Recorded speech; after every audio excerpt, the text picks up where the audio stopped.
All right, greetings and welcome again to the 0 Hour Squared Classics. My name is Mike Trujillo. I've got a very, very special guest near and dear to my heart. One of my all-time favorite bands is joining me, or a member of one of my all-time favorite bands is joining me right now. It's a privilege and an honor to introduce this member of this band. He is the keyboard player and one of the founding members of Alcatrazz, and that is none other than Mr. Jimmy Waldo. Jimmy, thank you for joining us on 0 Hour Squared Classics. Thank you for having me, Mike. I appreciate it. It's an honor to be here, and Awesome. I appreciate it. Thank you. Now, just to preface things, your band Alcatrazz started around 83. Yeah, Correct? Around yeah, 83. give or take 5 years. Yeah, somewhere around 83. Yeah. So that was the first album, which was on the Rothshire Records, called No Parole from Rock and Roll. Right. And I also remember the second album, which was Disturbing the Peace. And I saw you guys on that tour here in Albuquerque, believe it or not. No, I believe it. I remember the show. Yeah, it was with Odin. I remember Odin opening up for y'all, and I feel Yes. like it was one of the privileged ones because that tour was broken off kind of early. So we'll get into that, but I'll never forget that because I met you all. You all signed my ticket. I was like 14 years old, and Oh my God. yeah, man, Wow. that was brilliant, though, man. I was, like I said, I feel privileged for getting the chance and opportunity. It was at a venue that's no longer here called Graham Central Station, and Yeah. there hasn't gone a year since then that I have not gone at some period of the year and gone on an Alcatrazz roll. So I mean, you guys have been a part of my life for a very, very long time. I really appreciate that. That's what it's all about for us as people like you. Without you, we can't do this. So it's great. So for the older folks like myself, we're familiar with you. We love you and appreciate what you have done. But give us a brief history of Alcatrazz from that time. How you all got started, how you all just kind of maneuvered your way through a pretty tumultuous kind of band career, if you will, which is unfortunate because we see so many of the finest acts just kind of get shuffled. I was always saddened about that. You guys should have been way up above where the level you were in terms of radio and Billboard hits and all of that stuff. So Yeah. I felt so. I felt like we should have done much better. We should have been, well, much bigger than we were. Rockshire, great record company, and we got off the ground. It went great, and then they went under.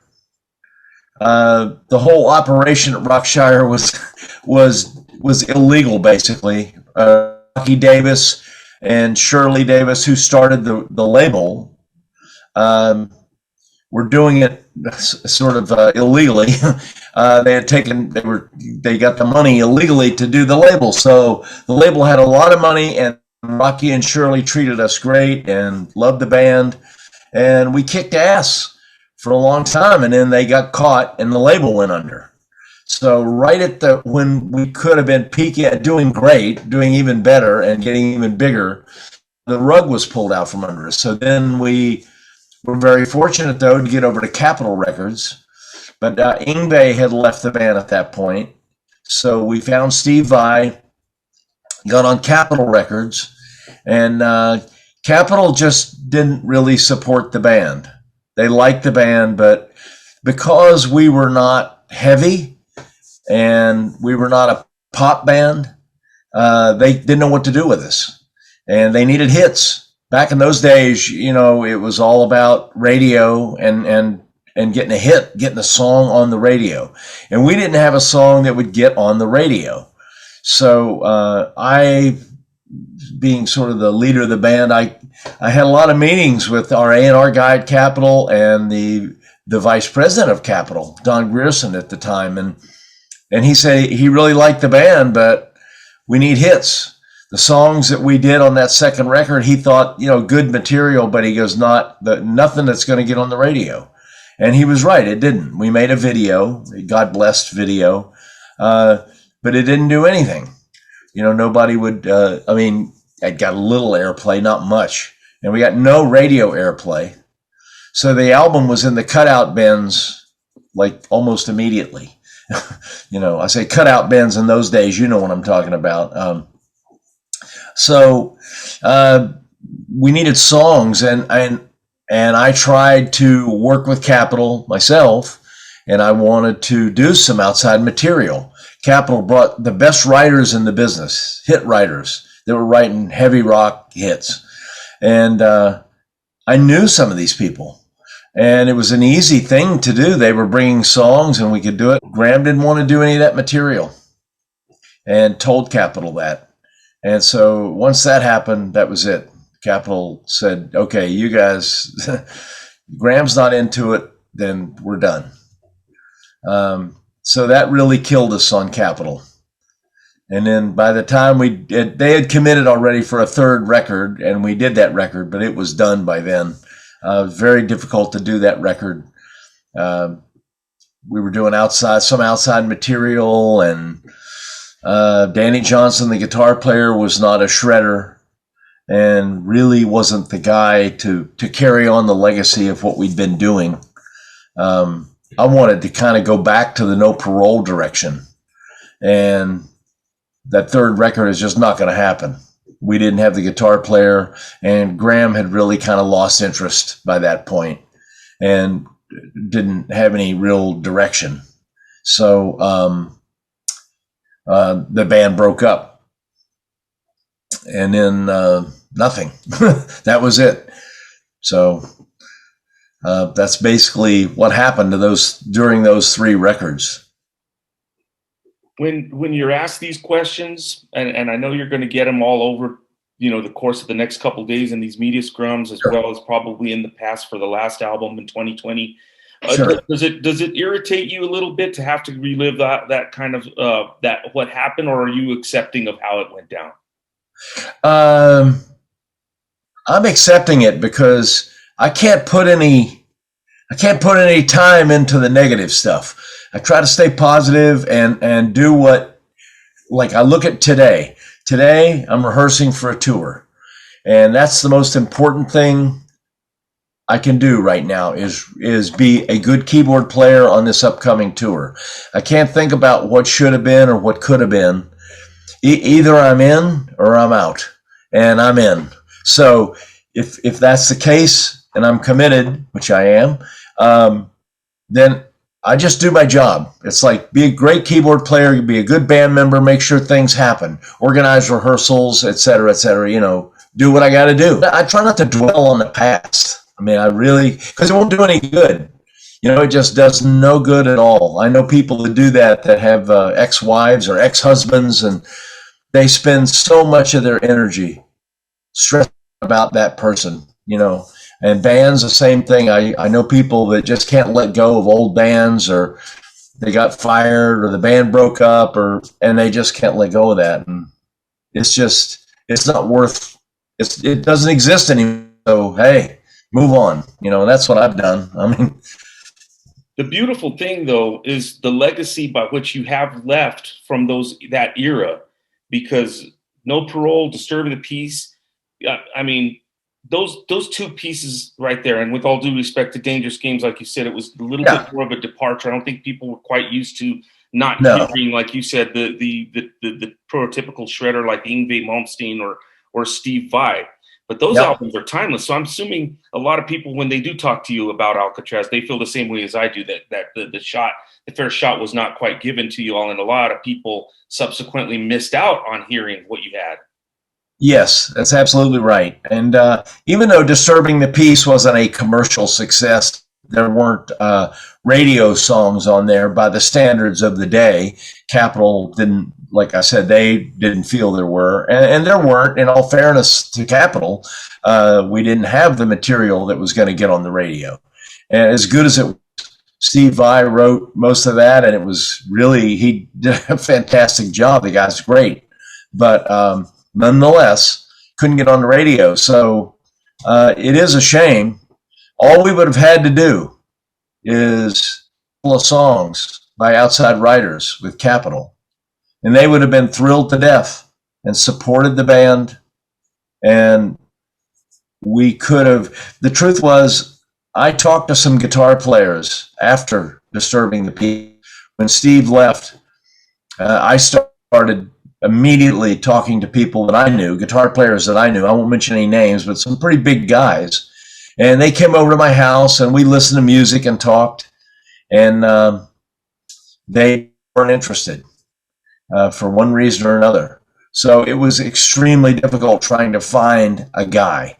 And I was looking at no-name guys. I mean, there were some guys that I knew through contacts that were amazing players, but weren't good writer. They couldn't write.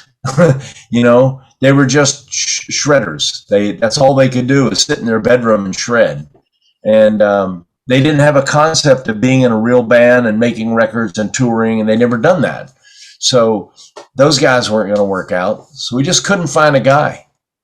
And the band just kind of, ground to a halt. Danny Johnson gave it his best shot, but he just wasn't the guy. And he couldn't live up to that legacy of guitar players. It just wasn't going to happen. Right. And the writing wasn't there anymore. Because the writing needs, I could write songs all day long, but that a lot of that needs to come from a guitar player because that's the kind of band it is. And we didn't have that, So that just sort of ended that. Right. So currently you have a new album that is getting ready to drop here any day now. It's called Number 5. It's on Silver Lining Music. And yes. Number 5 signifies that this is your 5th album. That's correct. In that entire span from 83 to 2021. I never thought I'd ever see or hear another Alcatrazz album after Dangerous Games. And then when Born Innocent came out last year, which was, damn, man, that was really, really top-notch shit, just like all the other Alcatrazz material. So what I want to ask you is to kind of lay it down, because you are it's a difficult band to try to label, and everybody, operates on, it's got to be this genre, it's got to be this subgenre. Right. When I describe you guys, it's like Deep Purple, like Rainbow, but a little more progressive, a more contemporary sound, but it also relies heavily on some really beautiful melodies.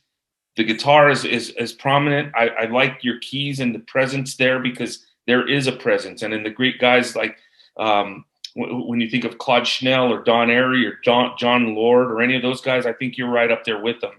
Wow. Really appreciate that. That's a big compliment. And I think you hit it on the head. I think this is just a little bit, we're not, we come from the Rainbow lineage, however you want to look at it, with singers and stuff. But yeah, it's not Rainbow. We're a different band, and it is more progressive. It's heavier. We're a heavier band than that, and more contemporary. And that's a really great way to put it as well. Some of the stuff we do is kind of power metal nowadays, and it's only going to get heavier from here. The stuff we're writing now, I can see it. It's going to be even heavier than this record.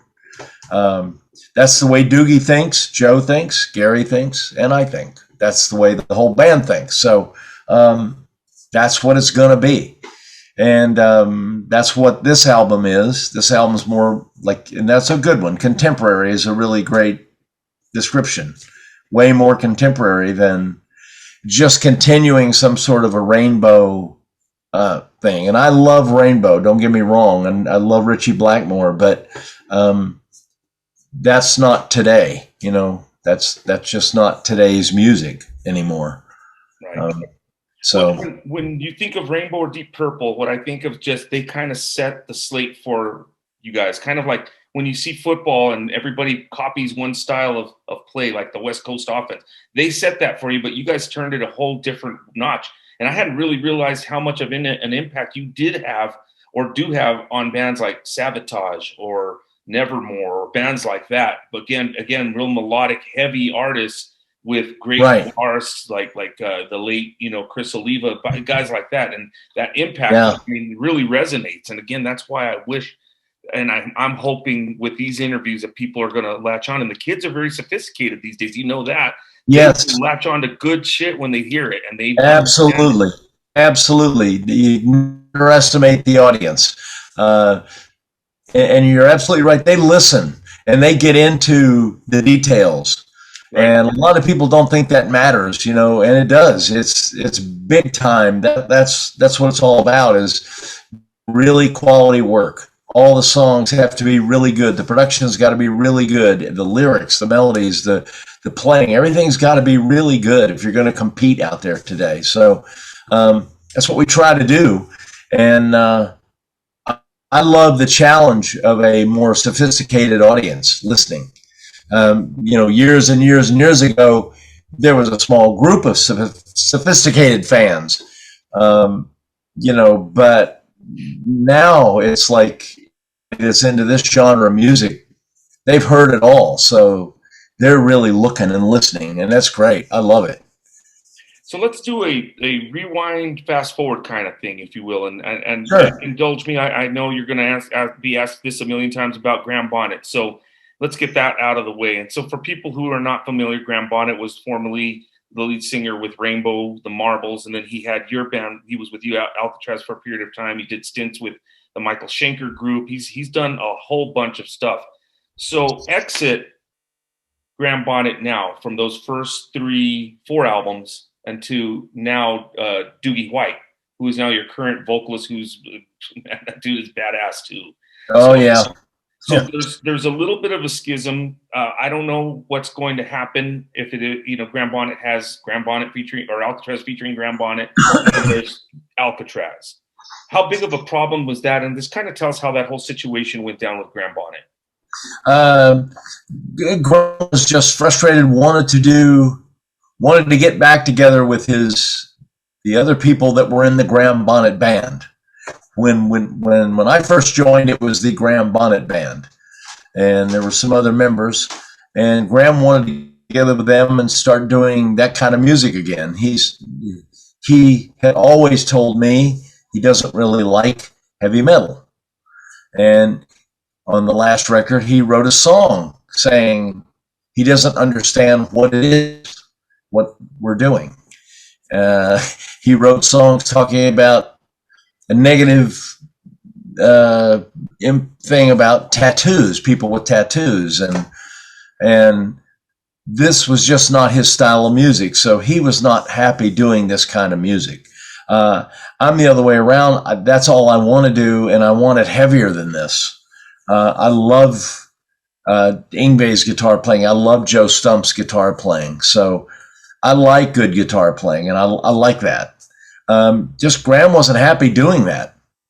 And I haven't heard anything from Graham in 2 years. So I honestly don't know what he's doing.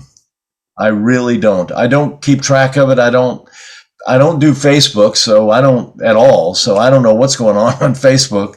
And I just don't pay any attention. And, you know, good luck to him. I mean, Graham, just do Graham. He could be the Graham Bonnet band. I mean, he had told people, we were on our last tour, and I come to find out he'd been telling people, I'm leaving Alcatrazz and I'm going to do my old band again. I want to work with those people. We didn't know anything about that.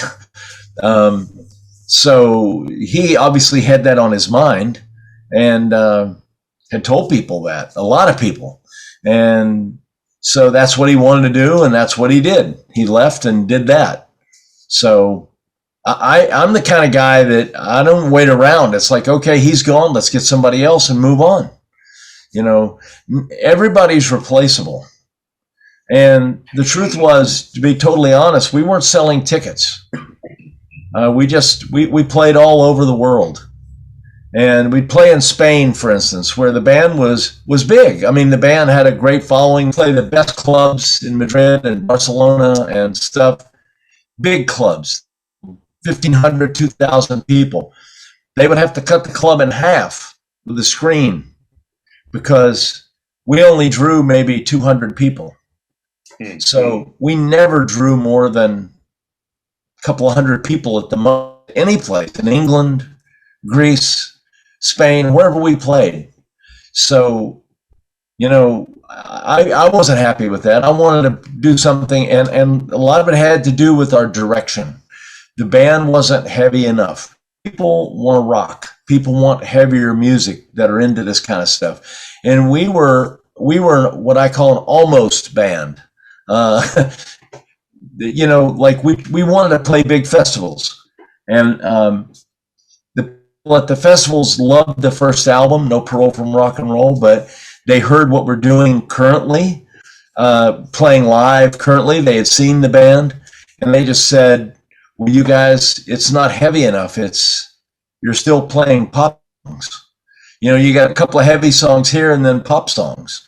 We were doing Night Games and Since You've Been Gone and stuff like that, and great songs, but those are not what I call festival songs. That's not stuff that we're gonna bang their head to.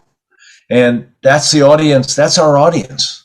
And I could see it as we'd play in Sheffield or Manchester or Athens, Greece, or whatever. You could see the audience. You could just feel that we play the heavy stuff, they loved it. We play that stuff, you'd have 10 people over here that knew the song, and everybody else is going to the bar to get a drink. So you lose the energy. The energy would ebb and flow. It wasn't good. And I just want to come out and be consistent. And this band is way more consistent, the direction-wise. When you talk about that, and man, how times have changed, because you're like a fine episode of Star Trek, and everybody wants Star Wars. They want to see everything blowing the hell up and shit, but they don't want to get into the depth of what you guys are creating. And that Right. to me is a travesty. And I think time has changed that again with the newer listeners. They're definitely a lot more cynical. I mean, I thought I was a cynical little bratty 16 years old until I hear what some of these kids have to say today. So I still appreciate, again, some of the music from, Hiroshima Mon Amour, obviously one of the best or one of the biggest hits on that album, especially when you talk about Japan, and Ocarina Kuri. I mean, and on Disturbing the Peace, the Wire and Wood, songs like that. I mean, there's just some, killer, the stripper, the songwriting is so damn good and tight and unique and well put together that, again, it almost makes me want to cry that a lot of people haven't had a chance to hear it. Now we're in 5. And 5, like you said, contains all of what I mentioned, but with that real streak of heaviness and aggressive. Yeah. So let's do that game again, coming and going, or sure. Whatever you like. Now we have, so you start off with Yngwie Malmsteen, and then you go to Steve Vai. You guys actually kind of cultivated that talent because they weren't seen or heard anywhere. Steeler wasn't big, and a lot of people didn't know Steve Vai with Frank Zappa because he wasn't with them that long. He wasn't really established, and Frank Zappa's kind of a turnstile of artists. That's right. Then you guys get a hold of them, and then they bail after one album. But then you mentioned Danny Johnson wasn't really a great fit, but now fast forward to Joe Stump, and Joe Stump's already established. He's been a shredder for a very long time. Night of the Living, Shred, Rapid Fire Round. You can go on and on and on about Joe Stump. He comes in and he beautifully fits in. But this guy, man, he's a remarkably fast, straight up shredder if there was ever one. Oh yeah. How did you find it? How did you find a good working relationship with them? So far, it's been fantastic on these last 2 albums. It's been playing with Joe is the most fun I've had in a band in years, with a guitar, especially with a guitar player. Steve Vai was great, but unfortunately we didn't get to continue on, and we didn't do a lot of touring. I love Steve, and we're friends. And Yngwie, I haven't talked to Yngwie in a long time, but he's a cool guy. And contrary to popular belief, I got along with Yngwie fine. We had a lot of fun together. But Joe is an all-around good guy and a fun guy to be around. And besides his playing, I love his playing in that direction. But he's a fit. He works he's a real band member guy. And Yngwie wanted to be Yngwie right out of the gate. He wanted to do a solo thing and be the Yngwie Malmsteen band, and Steve Vai, same thing. Steve was destined to be Steve Vai. He's not a band guy either. And there's lots of guys like that, that aren't supposed to be in bands. They're supposed to do their own thing and play with great players, but do their own thing. And so this band feels way like a band because Doogie White's a real band guy. Doogie loves the camaraderie and the interaction writing wise between people that that you're working with, that you're going to work with on the next album and the next album. Doogie loves that. And Gary Shea has always been a band guy, my best friend, forever. And so it's a good lineup. It's just it feels good. It feels like a bunch of friends that play good together, because Joe doesn't take it that seriously, which is great. Joe's a very serious musician. He teaches at Berkeley, but Joe can have fun with it. And Joe's really into cooking. He's an amazing cook. This guy could be a chef in a restaurant. And he's a ridiculous Yankees fan. So on the road, he's got an app on his computer. We can watch Yankees games. And I watched a Yankees game once, like 4:00 in the morning in Finland. And he and I were in the room, like watching this Yankees game, as excited as like little kids at a Yankees game, So I love playing with people like that aren't completely obsessed by their instrument. Because, that's great. You need to be that. But personally, working with people personally, you need to be more of a friend and a normal guy, kind of thing. And that's Joe. So Joe is the perfect fit. Obviously, he can play the strings off a guitar, so he wears frets out. So that's great. Yeah, the guy's amazing player. Crazy fast. Yeah. He's really heavy.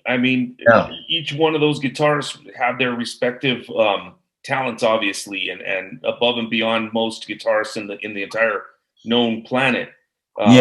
But when it comes to Joe Stump, and I've been listening to him probably since the 90s when he first came out.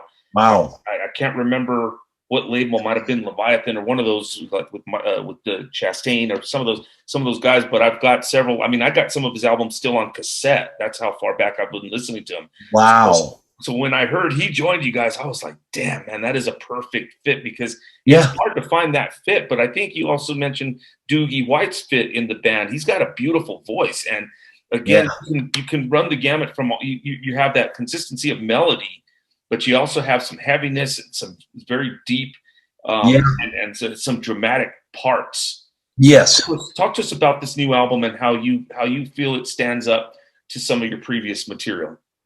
Well, I think it stands up along with the best thing that we've ever done. I think it's right there. It's an extension of the way I look at it. This album really is an extension of No Parole from Rock and Roll. No offense to Disturbing the Peace. That was a great record, but that was a departure. We didn't continue the No Parole thing with Disturbing the Peace. And we did that consciously. Steve was a great writer and fun to work with. So it was like, hey, let's go with it, and we did. But this album, I feel, is an extension, a continuation of that movie, of No Parole from Rock and Roll. Joe obviously brings that to this feel.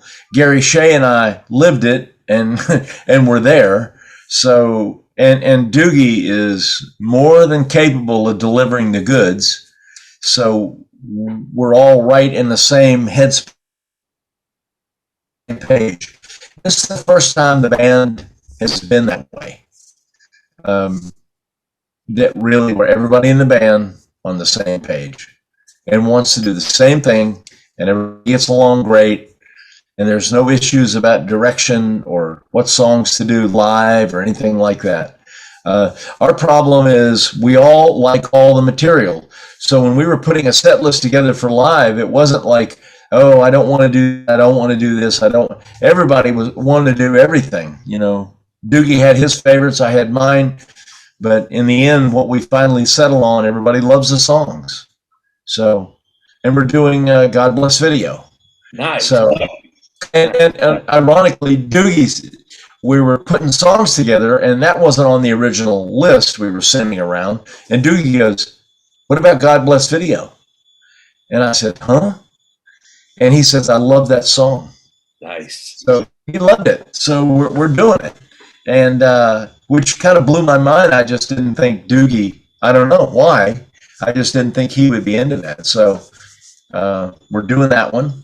That'll be the only song disturbing the peace, but everything else is from No Parole from Rock and Roll, then some Rainbow stuff that Doogie was involved with, and Michael Schenker, new Michael Schenker, the stuff that Doogie wrote for the Schenker Fest group of guys. Right. So yeah, it's really going to be fun. What's your favorite song to play out of all the body of work you have? Out of everything, yeah, I love Shima. I love playing that. That's just fun as a keyboard player. That's fun. I love Jet to Jet because I like that kind of energy. Mm-hmm. Not so much for the keyboard aspect, just for it's just fun to play a song like that. And on the new record, oh boy, I love Grace of God. I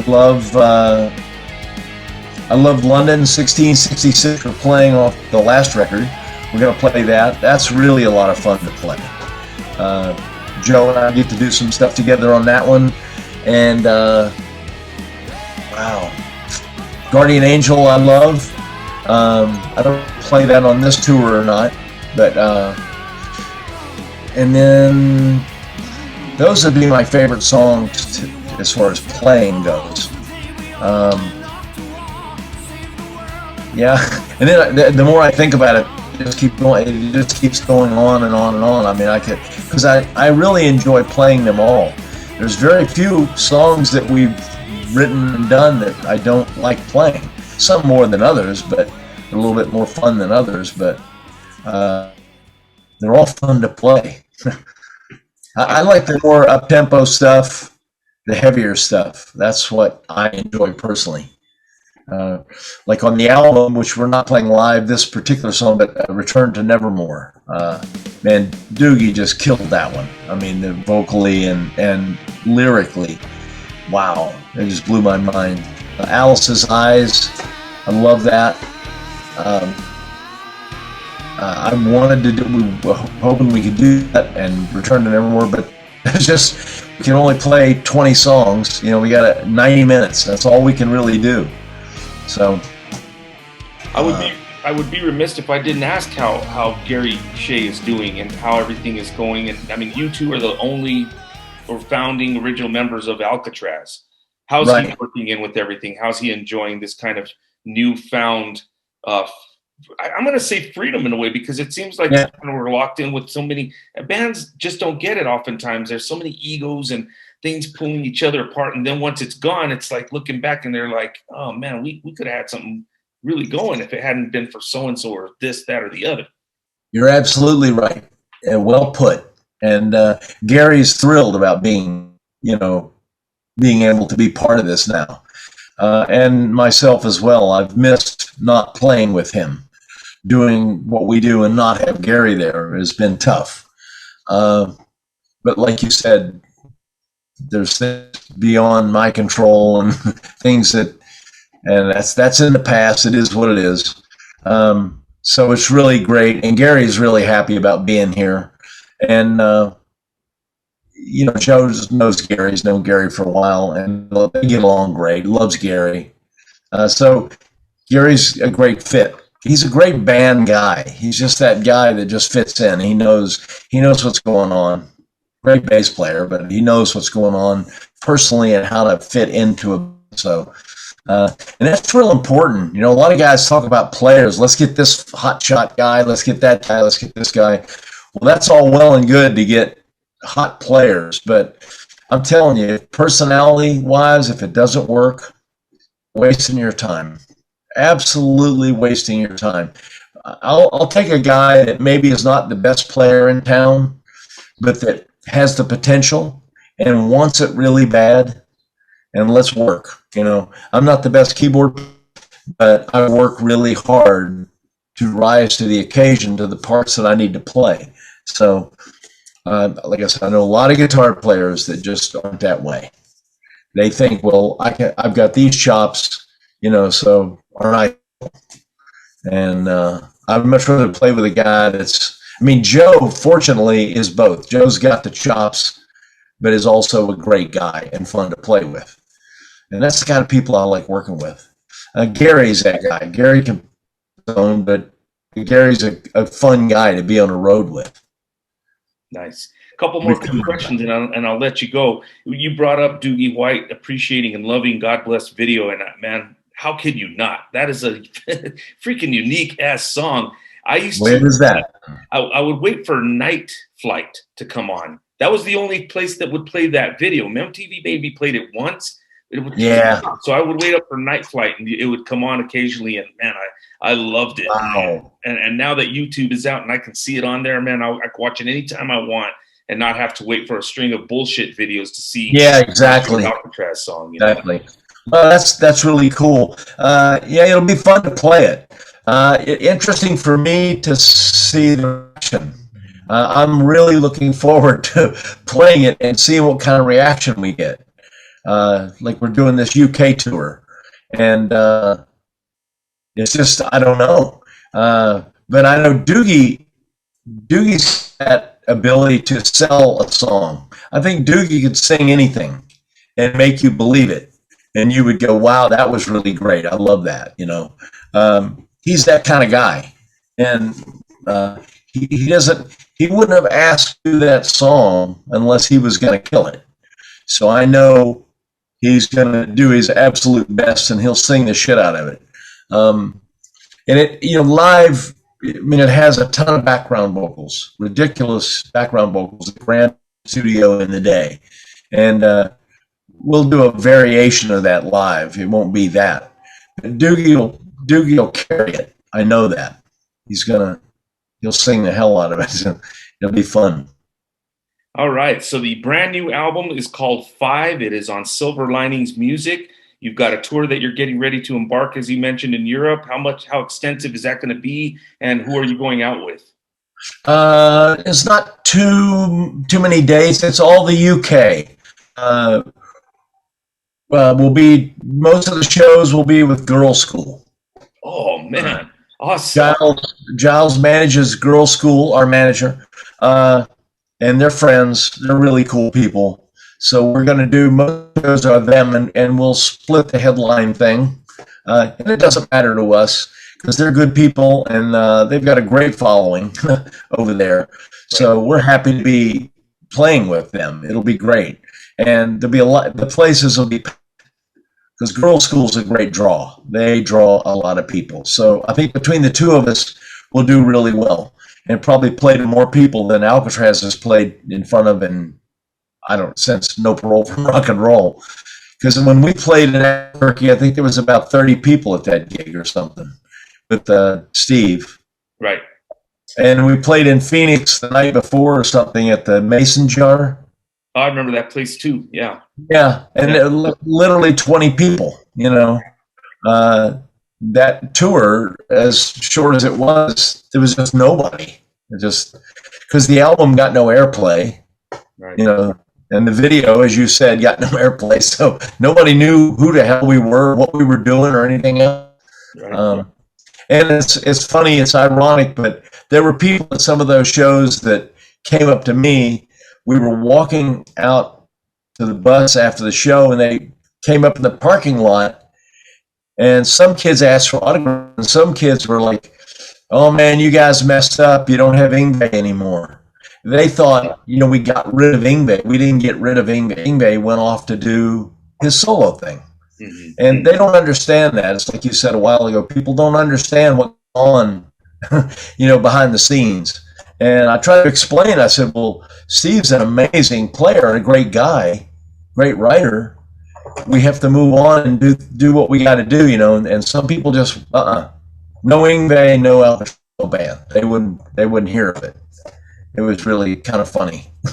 I had a string of emotions the day I heard Steve Vai was leaving you guys. I was so saddened and disappointed, but I was excited that he was going to play with David Lee Roth because that was the perfect guy to go to after Eddie Van Halen.